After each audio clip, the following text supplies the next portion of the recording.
नमस्कार विद्यार्थी मित्रांनो, स्वागत आहे तुमचं आपल्या सर्वांच्या लाडक्या यशोमार्ग YouTube चॅनलवर। तर आज आपण कामगार विभाग भरती स्पेशल कायदा सिरीज सुरू केलेली आहे। त्यातील जो पहिला कायदा आहे त्या संदर्भातील महत्त्वाचे प्रश्न आणि स्पष्टीकरण आपण घेणार आहोत। तर चला मित्रांनो, वेळ न घालवता पहिल्या प्रश्नाला सुरुवात करूया मित्रांनो। तर बघा मित्रांनो, पहिला प्रश्न असा आहे, महाराष्ट्र माथाडी हमाल आणि इतर श्रमजीवी कामगार कायदा कोणत्या वर्षी संमत करण्यात आला? ठीक आहे, तर पर्याय आहे 1965, पर्याय बी 1969, पर्याय सी 1972, पर्याय डी 1975। तुम्हाला उत्तर माहित असेल तर कमेंट करा मित्रांनो। तर चला याचं स्पष्टीकरण बघूयात मित्रांनो। तर महाराष्ट्र मथाडी हमाल आणि इतर श्रमजीवी कामगार कायदा हा 1969 मध्ये संमत करण्यात आला।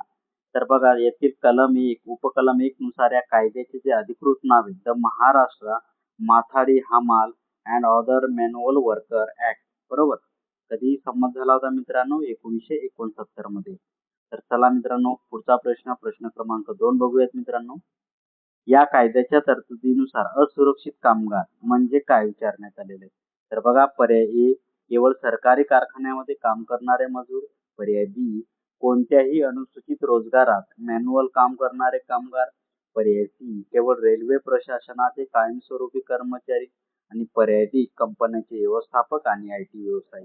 तुम्हाला जर उत्तर माहित असेल तर कमेंट सेक्शन मध्ये कमेंट करा मित्रांनो। तर चला याचं स्पष्टीकरण बघूयात। तर याचं अचूक उत्तर आहे मित्रांनो पर्याय बी कोणत्याही अनुसूचित रोजगारात मॅन्युअल काम करणारे कामगार।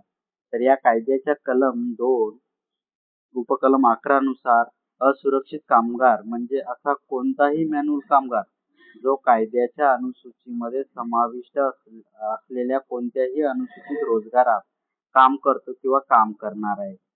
तर चला मित्रांनो, पुढचा प्रश्न बघू। प्रश्न क्रमांक 3, कायद्याच्या कलम 16 नुसार अनुसूचित रोजगारात किती वर्षाखालील बालकांना कामावर ठेवण्यास पूर्णपणे बंदी आहे? तर बघा, पर्याय ए आहे 12 वर्ष, पर्याय बी आहे 14 वर्ष, पर्याय सी आहे 16 वर्ष, पर्याय डी आहे 18 वर्ष। योग्य उत्तर माहिती असल्यास कमेंट सेक्शन मध्ये कमेंट करा मित्रांनो। तर चला या प्रश्नाचं आपण स्पष्टीकरण बघूयात मित्रांनो। तर मित्रांनो, याचं योग्य उत्तर आहे पर्याय बी 14 वर्ष। तर बघा, कलम 16 नुसार स्पष्ट करण्यात येते की कोणत्याही अनुसूचित रोजगारात बालकाला काम देण्यास परवानगी नाही।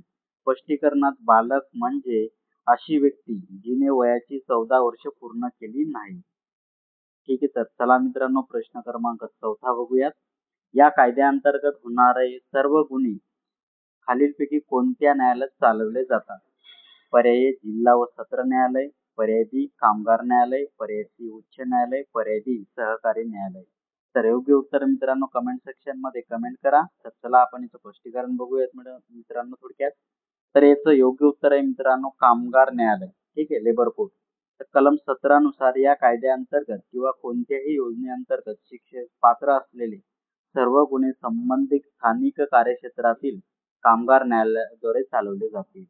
तर चला मित्रांनो, पुढील प्रश्न क्रमांक 5 बघूयात।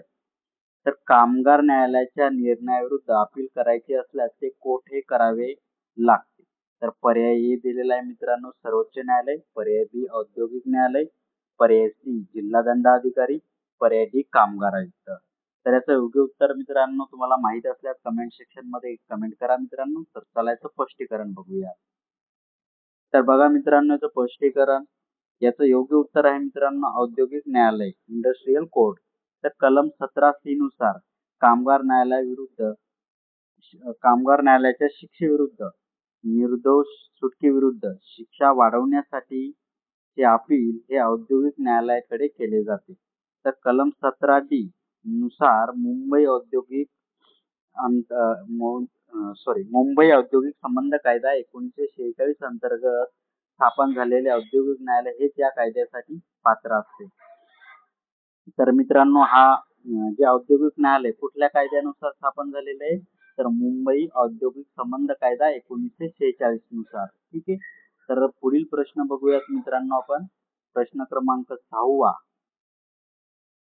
कामगार आणि औद्योगिक न्यायालयाने दाखल झालेल्या प्रकरणाचा निकाल साधारणतः किती महिन्याच्या आत देणे अपेक्षित आहे? पर्याय 1 महिना, पर्याय बी 3 महिने, पर्याय सी 6 महिने, पर्याय डी 12 महिने. तर याचं योग्य उत्तर कमेंट करा मित्रांनो, तुम्हाला माहित असेल तर. चला बघूया याच्या संदर्भात थोडक्यात स्पष्टीकरण. तर मित्रांनो याचं योग्य उत्तर आहे 3 महिने. योग्य उत्तर पर्याय बी 3 महिने. तर कलम 17A नुसार कामगार न्यायालयासमोर आलेली तक्रार किंवा औद्योगिक न्यायालयासमोर आलेले अपील संदर्भ हे दाखल झाल्यापासून शक्यतो 3 महिन्याच्या आत निकाली काढण्याचा प्रयत्न केला जाईल. तर चला मित्रांनो पुढील प्रश्न बघूयात. प्रश्न क्रमांक 7वा. कलम 6 नुसार माथाडी व हमाल मंडळाची स्थापना करण्याचा अधिकार कोणाला आहे? तर पर्याय ए केंद्र सरकार, पर्याय बी राज्य सरकार, पर्याय सी महानगरपालिका आयुक्त, पर्याय डी केवळ कामगार संघटना. तर याचं योग्य उत्तर माहित असल्यास कमेंट सेक्शन मध्ये कमेंट करा मित्रांनो. तर चला बघूयात मित्रांनो, तर याचं योग्य व अचूक उत्तर आहे पर्याय बी राज्य सरकार. तर कलम 6 उपकलम 1 नव्हे राज्य सरकार अधिकृत गॅजेटमध्ये अधिसूचना काढून कोणत्याही अनुसूचित रोजगारासाठी आणि क्षेत्रासाठी एक किंवा अधिक मंडळाची स्थापना करू शकते. तर हा क्वेश्चन IMP आहे मित्रांनो, तर कलम लक्षात राहू द्या.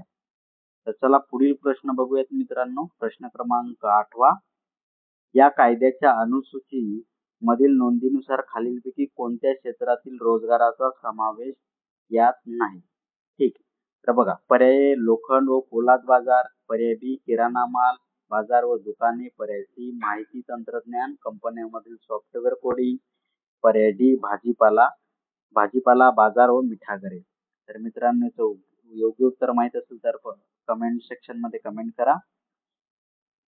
तर याचं योग्य उत्तर आहे मित्रांनो पर्याय क्रमांक सी माहिती तंत्रज्ञान कंपन्यांमधील सॉफ्टवेअर कोडिंग. तर बघा स्पष्टीकरण. कायद्याच्या शेड्यूल म्हणजे अनुसूचीमध्ये लोखंड पोलाद, कापड, किराणा बाजार, रेल्वे यार्ड, भाजीपाला बाजार, खोका मेकिंग, मिठागरे आणि अन्य धान्य गोडाऊन मधील हमालीसारख्या मॅन्युअल कष्टाच्या कामाचा समावेश यात आहे. तर IT आणि सॉफ्टवेअर हे कसं बौद्धिक काम, त्यामुळे याचा समावेश याच्यात होणार नाही. तर मित्रांनो अशा पद्धतीने आज आपण 8 प्रश्न